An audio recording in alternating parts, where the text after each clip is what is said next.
Hello दोस्तों, नमस्कार। सृष्टि IAS के exam boosters daily GK GS quiz series के नए अंकों के साथ एक बार फिर से मैं VK यादव हाजिर हूं और आप लोगों का इस अंक में एक बार फिर से बहुत बहुत स्वागत करता हूं। तो आइए आज के इस सीरीज को शुरू करते हैं। लेकिन इनसे पहले अगर आप लोगों को इन सभी वीडियो का PDF चाहिए तो आप हमारे टेलीग्राम चैनल सृष्टि आईएएस 20 को ज्वाइन कीजिए। साथ ही में डेली जो है एग्जाम बूस्टर्स नाम से ही जो है करंट अफेयर का भी सीरीज हम वहाँ डेली प्रत्येक दिन डालते हैं। उसमें एनालिसिस के साथ करंट अफेयर होता है। तो आप हमारे टेलीग्राम चैनल को ज़रूर ज्वाइन कीजिए अगर अपने कैरियर में जो है सफलता पाना चाहते हैं और अपने जो सपने हैं आपके उनको पूरा करना चाहते हैं। तो साथ ही में अगर आपने इस चैनल को सब्सक्राइब नहीं किया तो सब्सक्राइब कर घंटी के बटन को दबाइए ताकि सभी वीडियो आप तक पहुंचे। और इस वीडियो को ज़्यादा से ज़्यादा लाइक और शेयर जरूर कीजिए क्योंकि इसी से मोटिवेशन हमें मिलती है। और आज के इस सेशन को शुरू करते हैं और आज का पहला प्रश्न देखते हैं दोस्तों। ये है कि पहलव शासकों के संदर्भ में निम्नलिखित कथनों में से कौन सा कथन असत्य है। नीचे के जो 4 कथन ABCD दिए हैं दोस्तों, इनमें से आपको पढ़ के बताना है कि ये जो कथन है वो पहलव शासक के संदर्भ में कौन सा असत्य कथन है। यहाँ कीवर्ड जरूर ध्यान रखिएगा। एग्जाम में भी एक बात ध्यान रखिएगा कि कीवर्ड को जरूर जो है आपको सर्कल करना है क्योंकि कई बार क्या होता है हम जल्दबाजी में असत्य को सत्य पढ़ लेते हैं और फिर आते हुए क्वेश्चंस को भी हम सही नहीं कर पाते हैं। तो इसका जो ऑप्शन ए है दोस्तों, ये कह रहा है कि पहलव शासकों ने दक्षिण भारत के बड़े क्षेत्र पर जो है अपना आधिपत्य स्थापित किया था। दूसरा ऑप्शन कह रहा है कि सर्वाधिक प्रसिद्ध जो पहलव शासक था वो गोंदो फर्नीस था। और सी कह रहा है कि इनका मूल निवास दोस्तों ईरान था, अर्थात तो ईरान से आए थे। ठीक है, साथ ही में इनके काल में जो है सेंट थॉमस जो ईसाई पादरी थे वो ईसाई धर्म का प्रचार करने के लिए भारत आया था। और इनमें से आपको असत्य कथन ढूंढना है और यहाँ दोस्तों असत्य कथन जो है आपका ये ऑप्शन ए है, इसलिए इसका आंसर ए हो जाएगा। क्यों? क्योंकि पहलव शासकों ने दक्षिण भारत के बड़े क्षेत्रों पर नहीं बल्कि ये जो है पश्चिमोत्तर भारत के एक छोटे से क्षेत्र पर दोस्तों शासन स्थापित किया था अपना, इसलिए यहाँ ए जो कथन है वो एकदम गलत है, जबकि B, C और D जो है दोस्तों सही है। आइए इनके विश्लेषण को देख लेते हैं। आपको बताते चले कि पहलव यूनानियों और शकों के विपरीत ईसा की पहली सदी में जो है पश्चिमोत्तर जो है भारत के एक छोटे से भाग पर अधिकार कर सके थे।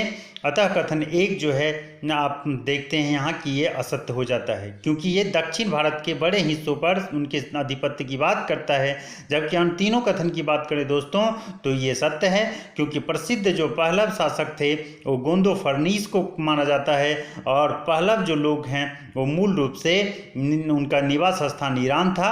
और इस तरीके से जो है आपने देखा कि BC जो ऑप्शन है सही हो जाता है। साथ ही आपको बताऊं कि उनके शासनकाल में जो है सेंट थॉमस जो पादरी थे ईसाई धर्म का प्रचार करने के लिए भी भारत आया था। इस प्रकार ऑप्शन D भी सही है। इस प्रकार BCD ऑप्शन सही है जबकि ये गलत है, इसलिए इस क्वेश्चन का जो उत्तर है दोस्तों ऑप्शन ए है। तो आइए आज के इस सेशन का अगला प्रश्न देखते हैं। अगला प्रश्न है दोस्तों कि शकों और विक्रम संवत के संदर्भ में आपको जो है निम्नलिखित कथनों पर विचार करना है और बताना है कि इनमें से कौन सा सत्य है। फिर से सत्य कीवर्ड है तो इसको अंडरलाइन कीजिए, ठीक है, या सर्कल कीजिए।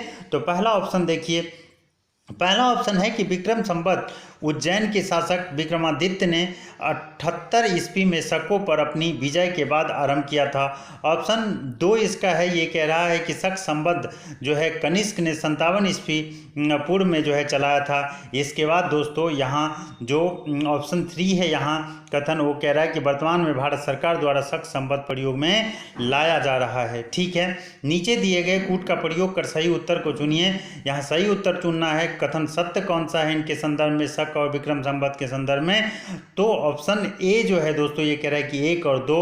ऑप्शन बी कह रहा है कि केवल 3 सही है। ऑप्शन सी कह रहा है कि 2 और 3 जो है सही है। और ऑप्शन डी कह रहा है कि 1, 2 और 3 जो है तीनों सही हैं। यहाँ मैं बताऊँ आपको तो यहाँ जो सत्य कथन है वो केवल और केवल 3 है। ठीक है, बाकी जो 1 और 2 कथन है वो क्या है, ये असत्य है। तो यहाँ उत्तर इसका हो जाएगा बी, केवल 3 सत्य है। ठीक है, आइए इसके विश्लेषण को देखते हैं। आपको बताते चले दोस्तों कि 57-58 ईस्वी में उज्जैन के शासक ने जो है वो अपने आप को विक्रमादित्य कहता था और शकों पर अपनी विजय के उपलक्ष्य में 57 ईस्वी में विक्रम संवत जो है आरंभ किया गया था। अतः कथन जो है एक असत्य हो जाता है, क्योंकि दोस्तों आप देखिए यहाँ कथन एक क्या कह रहा है कि विक्रम संवत उज्जैन के शासक जो है विक्रमादित्य ने जो है 78 ईस्वी में शकों पर अपने विजय के बाद आरंभ किया था, जबकि इसको किया था दोस्तों 78 में नहीं बल्कि इनको 57 ईसा पूर्व में जो है उनको किया था जो है जारी। ठीक है, तो ये एक कथन गलत हो जाता है। साथ ही में यहाँ जो है कथन 2 की बात करें तो ये कहता है कि शक संवत कुषाण शासक कनिष्क ने 78 ईस्वी में चलाया था, और जो है यहाँ ऑप्शन में देखिए क्या कह रहा है कि ये शक संवत कनिष्क ने जो है वो 57 ईस्वी पूर्व में चलाया था, जबकि इसको जो है कनिष्क ने कब चलाया था 78 ईस्वी में चलाया था, इसलिए कथन 2 भी असत्य हो जाता है। इसी प्रकार अगर हम कथन 3 की बात करें तो वर्तमान में भारत सरकार एकदम ये सत्य बात है कि जो है शक संवत का जो है प्रयोग जो है कर रहा है और अपने जो ये कैलेंडर है उसमें इसका ये उपयोग करते हैं भारत सरकार। अतः कथन 3 जो है एकदम सही है, इसलिए इस जो प्रश्न है इसका उत्तर हो जाएगा ऑप्शन बी, केवल 3 सही है। आइए आज के सेशन का अगला प्रश्न देखते हैं। अगला प्रश्न है दोस्तों कि कुषाण शासकों के भारत में आधिपत्य के संदर्भ में निम्नलिखित कथनों में से कौन सा कथन सत्य है। यहाँ भी आपसे क्या पूछ रहा है, सत्य कथन पूछ रहा है, तो ध्यान रखिएगा। ठीक है, पहला जो इसमें दोस्तों कथन है कि उनका साम्राज्य अमू दरिया से गंगा तक और मध्य एशिया के खुरासान से वाराणसी तक फैला हुआ था। ऑप्शन 2 कह रहा है कि कैड फाइसिस प्रथम ने स्वर्ण मुद्राएं जारी की थी, और ऑप्शन 3 कह रहा है दोस्तों कि इनकी राजधानी पुरुषपुर पेशावर हुआ करती थी। और नीचे दिए गए कूट का प्रयोग कर सही उत्तर चुनिए।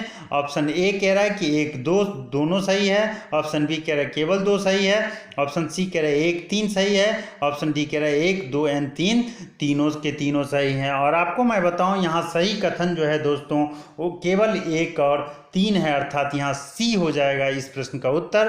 क्यों? क्योंकि कैड फैसिस प्रथम ने नहीं बल्कि द्वितीय ने स्वर्ण मुद्राएं जारी की थी, इसलिए कथन 2 यहाँ पे गलत है। आइए इसके विश्लेषण को देखते हैं। आपको बताऊं कि उनका जो साम्राज्य था दोस्तों वो अमुदरिया से लेकर के गंगा तक, मध्य एशिया के खुरासान से जो है उत्तर प्रदेश के वाराणसी तक फैला हुआ था, और कुषाणों ने सोवियत गणराज्य में शामिल मध्य एशिया का हिस्सा ईरान, अफगानिस्तान और पूरे पाकिस्तान पर जो है दोस्तों अपना आधिपत्य जमा रखा था। अतः कथन 1 जो है दोस्तों वो एकदम सही है। इसी प्रकार कथन 2 की अगर बात करें तो मैं आपको बताऊं कि कैड फैसिस द्वितीय ने जो है बड़ी मात्रा में स्वर्ण मुद्राएं जारी की थी, न कि कैड फैसिस प्रथम ने, इसलिए कथन 2 जो है दोस्तों वो असत्य हो जाता है। साथ ही आपको बताऊं कि कुषाण की जो पहली राजधानी आधुनिक पाकिस्तान में जो है अवस्थित पुरुषपुर या पेशावर में हुआ करती थी, अतः कथन 3 भी जो है क्या है सत्य है। इसके साथ ही मैं बताऊं कि यहाँ उल्लेखनीय है कि मथुरा में जो है वो कुषाणों के सिक्के, अभिलेख और मूर्तियाँ मिले हैं। इससे प्रकट होता है कि मथुरा कुषाणों की द्वितीय राजधानी हुआ करती थी। इस प्रकार आप देखते हैं कि इस प्रश्न का जो उत्तर होगा दोस्तों वो हो जाएगा ऑप्शन सी। 1 और 3 जो कथन है वो सही है, जबकि 2 यहाँ गलत है, क्योंकि कैड फैसिस प्रथम नहीं द्वितीय ने स्वर्ण मुद्राएं जारी की थी। ठीक है, आइए आज के सेशन का अगला प्रश्न देखते हैं। अगला प्रश्न है दोस्तों कि कुषाण शासक कनिष्क के संदर्भ में निम्नलिखित कथनों पर विचार कीजिए। पहला, वह बौद्ध धर्म का संरक्षक तथा हीनयान संप्रदाय को मानता था। ऑप्शन यहाँ जो कथन 2 है वो दोस्तों कह रहा है कि उसने कश्मीर में बौद्ध संगति का जो है आयोजन करवाया था, और उपरोक्त में से कौन से कथन सत्य है। यहाँ सत्य पूछ रहा है तो आपको सत्य कथन ढूंढना है, और मैं आपको बताऊं दोस्तों यहाँ जो सत्य कथन है वो केवल और केवल 2 है, क्योंकि ये जो है उसने कश्मीर में जो है कश्मीर के कुंडल वन में जो है कनिष्क के शासनकाल में जो है बौद्ध संगति का आयोजन हुआ था। इसलिए जो है दोस्तों यहाँ जो आंसर हो जाएगा इस क्वेश्चन का हो जाएगा ऑप्शन बी। लेकिन यहाँ जो ऑप्शन जो आपका एक है वो क्या है, गलत है। तो यहाँ आंसर क्या होगा, बी। तो आइए इसके विश्लेषण को देखते हैं। आपको बता दूं कि वह बौद्ध कनिष्क जो है वो बौद्ध धर्म का संरक्षक तो था, और उसने जो है बड़ी उदारता से बौद्ध धर्म का जो है संपोषण संरक्षण किया, किंतु वह हीनयान संप्रदाय को नहीं बल्कि महायान संप्रदाय को मानता था, इसलिए कथन एक असत्य है। जबकि ऑप्शन में क्या है दोस्तों, ये हीनयान संप्रदाय को जो है मानता था, जबकि हीनयान को नहीं महायान को मानता था। ठीक है, आपको बताऊं कि हीनयान और महायान में क्या फ़र्क है।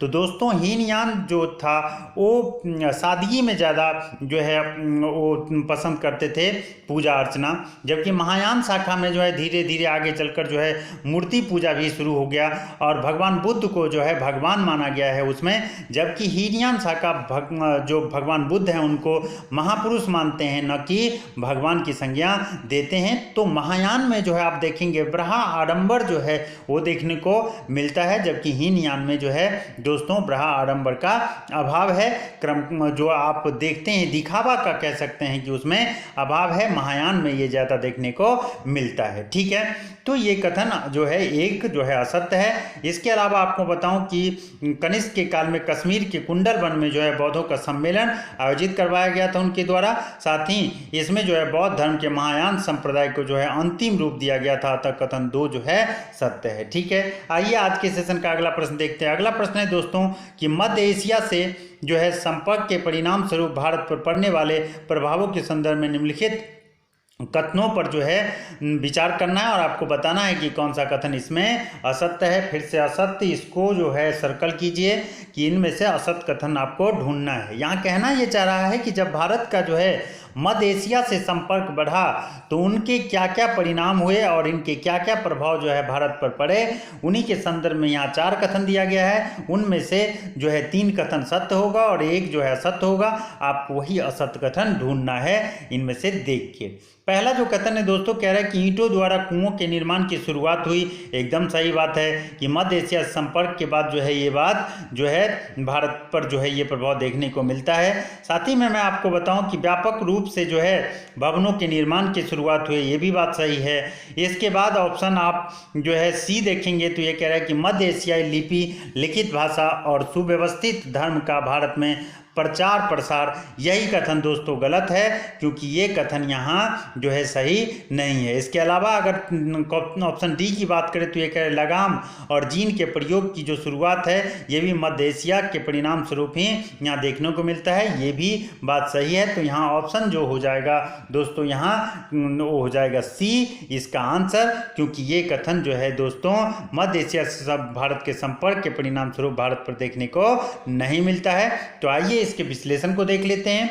आपको बता दें कि मध्य एशियाई लोग के पास जो है अपनी लिपि, लिखित भाषा और कोई सुव्यवस्थित धर्म नहीं था, इसलिए जो है उन्होंने संस्कृति के इन उत्पादनों को भारत से जो है ग्रहण किया था या उनसे लिया था। वे भारतीय समाज के अभिन्न अंग बन गए, अतः कथन सी जो है दोस्तों वो गलत है। जबकि अन्य तीनों विकल्प की अगर बात करें तो सत्य है, क्योंकि इस काल की एक विशेषता ईंटों के कुओं का निर्माण है। साथ ही इस काल में व्यापक पैमाने पर दोस्तों भवन निर्माण के कार्यों में उल्लेखनीय प्रगति देखने को मिली और इनके बर्तन जो है वो भी जो है असाधारण प्रकार के फुहारों और टूटियों वाले थे दोस्तों। ठीक है, इसके अलावा मैं आपको बताऊं कि इनके पास बड़े पैमाने पर जो है उत्तम अश्वारोही सेना हुआ करती थी। उन्होंने अश्वारोहण की परंपरा चलाई। उन्होंने लगाम और जीन का जो है जो प्रयोग है दोस्तों ये प्रयोग में लाया।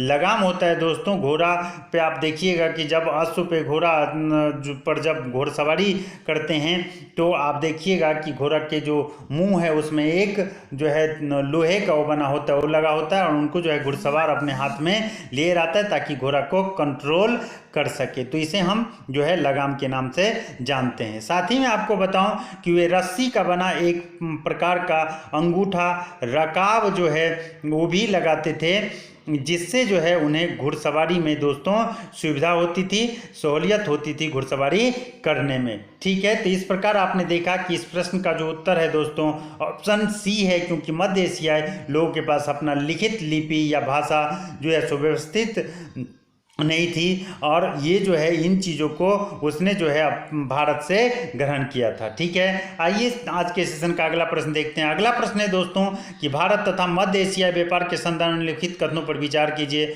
ऑप्शन ए कह रहा है, यहाँ कथन एक में है कि भारत को मध्य एशिया के जो है अल्ताई पहाड़ों से बड़े पैमाने पर जो है स्वर्ण प्राप्त हुआ।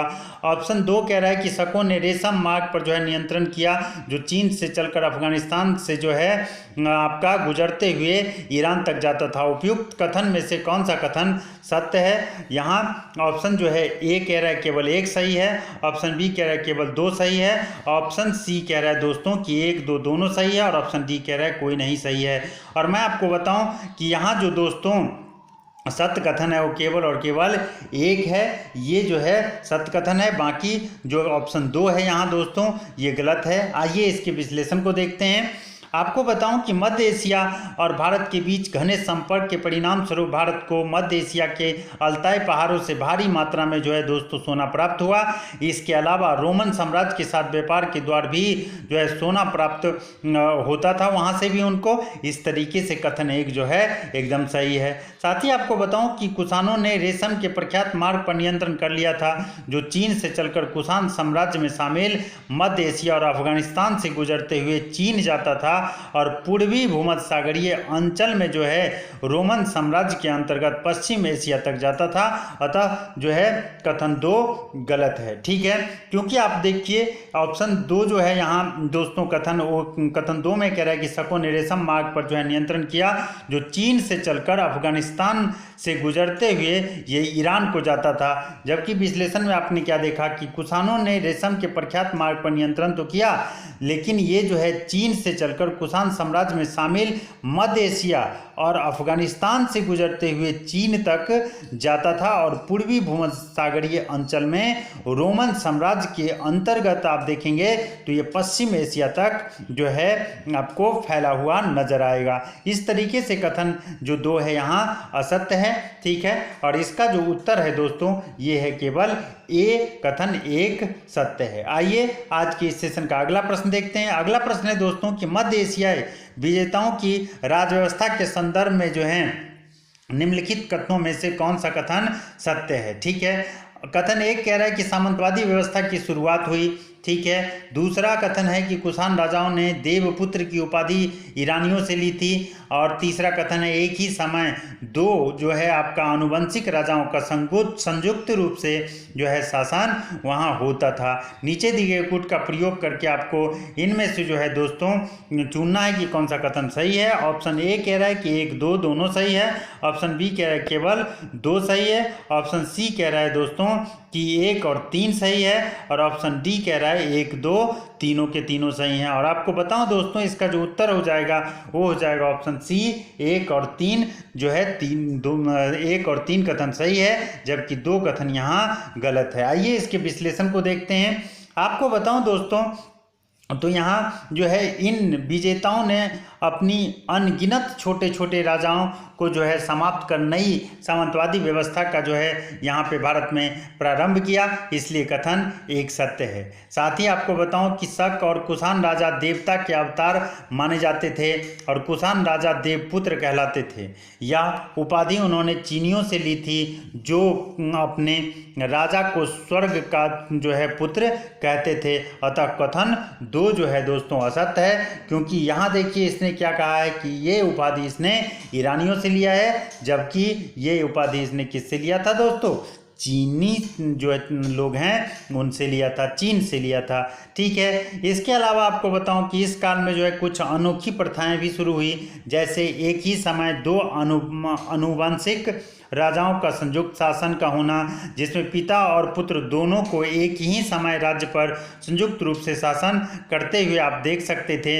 अतः कथन तीन जो है दोस्तों यहाँ सत्य है, इसलिए इस प्रश्न का सातवें प्रश्न का उत्तर ऑप्शन सी है, एक और तीन सही है, जबकि दो जो है गलत है। ठीक है, आइए आज के इस सेशन का अगला प्रश्न देखते हैं। अगला प्रश्न है दोस्तों कि मध्य एशिया जो है उनसे संपर्क से धार्मिक विकास के संदर्भ में जो है निम्नलिखित कथनों पर विचार कीजिए। अर्थात ये क्वेश्चन कहना ये चाह रहा है कि मध्य एशिया से भारत के संपर्क के बाद जो है धार्मिक जो क्षेत्र था या धार्मिक जो विकास था उन पर क्या प्रभाव देखने को मिलता है, उनके संदर्भ में इन कथनों को आपको पढ़ना है और फिर बताना है कि कौन से कथन सत्य है। ठीक है, ऑप्शन ए कह रहा है कि बहुत से विदेशी शासकों ने भारत आकर शैव, वैष्णव और बौद्ध धर्म को अपना लिया। एकदम सही बात है। ऑप्शन जो 2 है दोस्तों, यहाँ कह रहा है कि बौद्ध धर्म में महायान संप्रदाय का जो है उदय है। ये भी एकदम सही बात है। और यहाँ पे कथन 3 आप देखेंगे तो ये कह रहा है कि बौद्ध साहित्य के तीनों पिटकों की व्याख्या जो है पूरी तरह की गई। ये भी बात सही है। और यहाँ जो कथन 4 है दोस्तों, कह रहा है कि बौद्ध धर्म में मूर्ति पूजा का जो है प्रचलन शुरू हो गया। एकदम सही बात है, क्योंकि जो है ये महायान शाखा का जो है यहाँ उदय हुआ और उसमें मूर्ति पूजा का प्रचलन हो गया। इस प्रकार यहाँ सत्य कथन पूछ रहा है दोस्तों। और सत्य की अगर बात करें यहाँ तो यहाँ चारों के चारों सत्य है, इसलिए यहाँ इसका उत्तर हो जाएगा 1, 2, 3 और 4 के 4 ऑप्शन जो है यहाँ 8 के सही हैं। आइए इसके विश्लेषण को देखते हैं। आपको बता दें दोस्तों कि यहाँ उपरोक्त सभी के सभी कथन क्या है, सत्य है। साथ ही आपको बताते चलें कि मध्य एशियाई शासकों ने भारत आकर भारतीय धर्मों को अपना लिया, क्योंकि उनका अपना कोई एक सुव्यवस्थित धर्म नहीं था। आपने पिछले क्वेश्चंस में ही देखा। ठीक है, साथ ही कुछ शासकों ने जो है वो वैष्णव धर्म अपना लिया था। यूनानी राजपूत जो है हीलियोडोरस ने जो है मध्य प्रदेश स्थित विदिशा में ईसा पूर्व 2री सदी के मध्य में जो है वासुदेव धर्म की जो है उनकी आराधना के लिए एक स्तंभ खड़ा किया, तथा यूनानी शासक मिनांडर ने बौद्ध धर्म को अपना लिया। साथ ही आपको बताऊं तो कुषाण शासक शिव और जो है बुद्ध दोनों के उपासक हुआ करते थे। कई कुषाण शासक वैष्णव भी हो गए थे। और इसके अलावा जो है बौद्ध धर्म के नियमों में उदारता आने के फलस्वरूप जो है दोस्तों महायान संप्रदाय का जो है क्या हो गया, उदय हुआ। और कुषाण शासक जो है कनिष्क महायान का संरक्षक था। साथ ही आपको बताते चलें कि कनिष्क ने कश्मीर में चौथे बौद्ध संगति का जो है आयोजन कराया, और ये कश्मीर के कुंडलमल में जो है दोस्तों हुआ था, और जिसमें बौद्ध साहित्य के तीनों पिटकों की जो है पूरी तरह से व्याख्या की गई। ये 3 पिटक कौन कौन सा था, तो ये सूत पिटक, अभिधम पिटक और विनय पिटक था दोस्तों। तो ये ध्यान रखिएगा आप। ठीक है, साथ ही आपको बताऊं तो कनिष्क ने इस ग्रंथ को लाल ताम्र पत्रों पर खुदवाया था और उसे जो है प्रस्तर पात्र में रखकर जो है उसके ऊपर स्तूप का निर्माण करवाया था। ठीक है, इसके अलावा दोस्तों ईसवी सन के आरंभ में जो है बौद्ध धर्म से संबंधित वस्तुओं प्रतीकों की पूजा की जाती थी, और अब उनका स्थान जो है बुद्ध की प्रतिमा ने ले लिया था और उनकी मूर्ति पूजा होने लगी थी। ठीक है, इस प्रकार हमने देखा कि इस प्रश्न के जो हैं ABCD जो है अर्थात 1, 2, 3, 4 जो ऑप्शन है चारों के चारों सही है, इसलिए इसका उत्तर हो जाएगा ऑप्शन डी। आइए आज के सेशन का 9वां प्रश्न देखते हैं। 9वां प्रश्न है दोस्तों कि बौद्ध धर्म से संबंधित सर्वाधिक प्राचीन जो पटचित्र है निम्नलिखित में से कौन से स्थान पर पाए गए हैं। ऑप्शन ए कह रहा है यहाँ कथन 1 गया, कथन 2 है सांची, कथन 3 है भरहुत, कथन 4 है वैशाली, और नीचे दिए गए कूट के प्रयोग से सही उत्तर का जो है दोस्तों आपको चयन करना है। और यहाँ जो सही उत्तर है दोस्तों गया, सांची और भरहुत, क्योंकि बौद्ध धर्म से संबंधित सर्वाधिक प्राचीन पटचित्र जो है वो गया, सांची और भरहुत से मिले हैं। तो यहाँ जो है इसका उत्तर हो जाएगा दोस्तों वो हो जाएगा ऑप्शन सी 1, 2 और 3, वैशाली इसमें नहीं आएगा। आइए इसके विश्लेषण को देखते हैं दोस्तों। आपको बता दूं कि बौद्ध धर्म से संबंधित सबसे पुराने पटचित्र जो है दोस्तों, पहला तो आप देखेंगे गया, फिर सांची और फिर भरहुत, अर्थात इन्हीं तीनों जगह से पाए गए हैं। ईसा पूर्व 2री सदी के हैं ये सारे के सारे जो पटचित्र हैं वो। ठीक है, इसके अलावा आज के सेशन के अगले प्रश्न को देखते हैं। अगला प्रश्न है दोस्तों कि मध्य एशिया से संपर्क से जो है कला और साहित्य के क्षेत्र में जो है क्या प्रभाव पड़ा, उनके संदर्भ में आपको निम्नलिखित कथनों पर विचार करना है और फिर बताना है कि कौन से कथन सत्य है। ठीक है, आइए कथन पढ़ते हैं। कथन 1 कह रहा है कि इस काल में जो है गांधार और मथुरा कला शैलियों का जो है विकास हुआ। साथ ही महात्मा बुद्ध की प्रतिमाएं केवल मथुरा शैली में ही जो है दोस्तों बनाई गई थी। और ऑप्शन कथन 3 कह रहा है कि अश्वघोष ने सौंदरानंद नामक काव्य की रचना संस्कृत भाषा में की। और यहाँ जो कथन 4 है दोस्तों, वो कह रहा है कि यवनिका का आरंभ जो है यूनानियों ने किया था। अब इनमें से उपयुक्त में से कौन से कथन है? ऑप्शन ए कह रहा है 1 एंड 2, ऑप्शन बी कह रहा है 2 और क्या बोलते हैं 3, और ऑप्शन सी कह रहा है 1, 3 और 4 सही है। ऑप्शन डी कह रहा है 1, 2, 3 और 4 जो है सभी के सभी सही हैं। और यहाँ मैं बताऊँ तो यहाँ ऑप्शन 2 जो है दोस्तों ये गलत है, बाद बाकी अन्य 1, 3 और 4 विकल्प सत्य है। तो यहाँ जो उत्तर हो जाएगा दोस्तों ये हो जाएगा ऑप्शन सी 1, 3 और 4। आइए इसके विश्लेषण को देखते हैं। ठीक है, इसका विश्लेषण को अगर मैं आपको बताऊं तो मध्य एशिया से आए शासकों ने नई कला शैलियों का जो है विकास दोस्तों यहाँ पर किया। जैसे आप देखेंगे गांधार शैली और मथुरा जो है उनमें आपको बौद्ध धर्म के जो है प्रभाव से स्थानीय और भारतीय दोनों लक्षणों को जो है दोस्तों इसमें मिश्रण मिलेगा। आप देखेंगे तो इनमें जो है गांधार और मथुरा जो है इन शैलियों का जो है मिश्रण आपको देखने को मिलेगा। कथन 1 जो है दोस्तों यहाँ सही है। साथ ही आपको बताऊं तो महात्मा बुद्ध की प्रतिमाएं गांधार और मथुरा शैली दोनों में पाई जाती है। महात्मा बुद्ध की प्रतिमाएं यूनान और रोम की मिश्रित शैली में जो है बनाई गई है।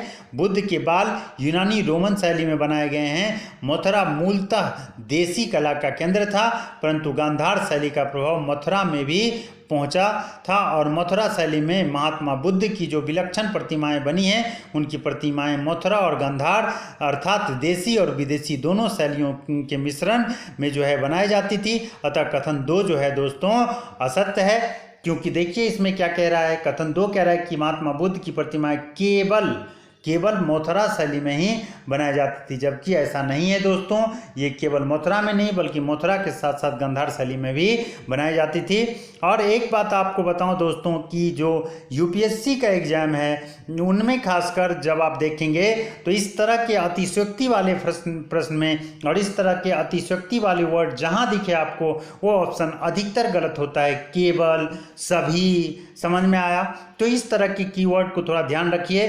तो इन कीवर्ड को आप अगर ध्यान में रखते हैं तो अधिकतर जो है आप देखेंगे उस ऑप्शन को जो है वहाँ पे गलत ही माना जाता है आयोग के द्वारा। ठीक है, तो यहाँ ये कथन जो है गलत है। बाद बाकी दोस्तों अगला अगर विश्लेषण करें तो अश्वघोष को जो है कुषाणों का संरक्षण जो है प्रदान प्राप्त था। साथ ही में उन्होंने सौंदरानंद नामक काव्य की रचना संस्कृत भाषा में किया था। ये प्रसिद्ध पुस्तक है उनका, काव्य है उनका।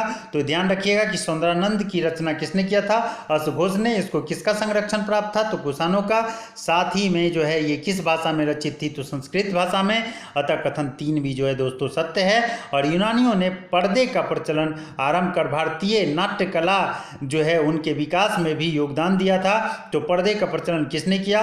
तो यूनानियों ने किया नाटक में। क्योंकि पर्दा यूनानियों की देन था इसलिए वह जो है यवनिका के नाम से जो है दोस्तों जो है प्रचलित हुआ और विदित हुआ। अतः कथन 4 भी दोस्तों जो है सत्य है। इस तरीके से हम कह सकते हैं कि इस प्रश्न का 10वें प्रश्न का जो उत्तर है दोस्तों 1, 3 और 4 है, क्योंकि 2 कथन यहाँ जो है असत्य है। ठीक है, आइए आज के इस सेशन का अगला प्रश्न देखते हैं। अगला प्रश्न है दोस्तों कि सातवाहन राज्य के संदर्भ में निम्नलिखित कथनों पर जो है विचार कीजिए। यहाँ कथन 1 है, इन लोगों ने कण्वों को पराजित कर मध्य भारत में सत्ता स्थापित की। इसके बाद जो कथन 2 है इनका कहना है कि इनका राज्य उत्तरी महाराष्ट्र और ऊपरी गोदावरी घाटी में स्थापित हुआ था। साथ ही यहाँ जो कथन 3 है ये कह रहा है कि इसके जो है सबसे बड़े प्रतिद्वंदी कण्व थे।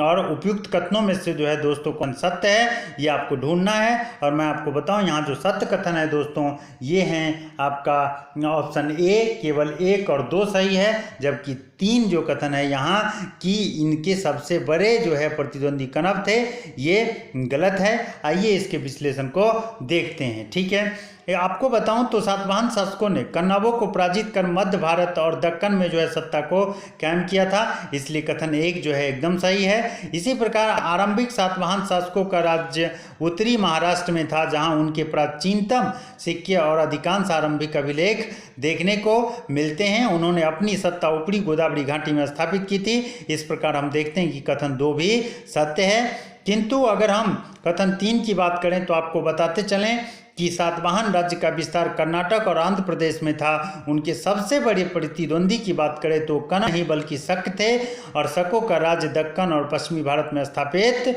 हुआ था। अतः कथन 3 क्या है, सत्य है। क्यों? क्योंकि कथन 3 में कह रहा है कि सातवाहन के जो सबसे बड़े प्रतिद्वंदी थे वो कौन थे, कनौज, जबकि कौन थे दोस्तों, रियल में ये शक थे। इसलिए यहाँ कथन 3 गलत हो जाता है और इसका उत्तर हो जाएगा दोस्तों ऑप्शन ए, 1 और 2 दोनों सही हैं। ठीक है, आइए आज के इस सेशन का अगला प्रश्न देखते हैं। और अगला प्रश्न है दोस्तों कि सातवाहन राज्य के उदय की विशेषताओं के संदर्भ में निम्नलिखित कथनों पर विचार कीजिए।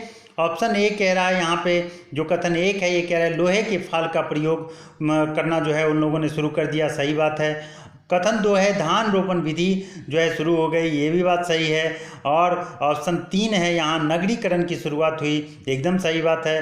और जो है कथन 4 है लेखन कला का विकास। तो ये सारे जो हैं विशेषताएं आपको सातवाहन राज्य के उदय के संदर्भ में सही है। इसलिए अगर सत्य कथन की बात करें दोस्तों तो यहाँ इसका उत्तर हो जाएगा ऑप्शन डी, 1, 2, 3 और 4 सभी के सभी सही है। आइए इसके विश्लेषण को देख लेते हैं। आपको बता दें तो यहाँ उपयुक्त सभी के सभी कथन जो है दोस्तों सत्य है। सातवाहन राज्य का उदय ऊपरी गोदावरी घाटी में हुआ था।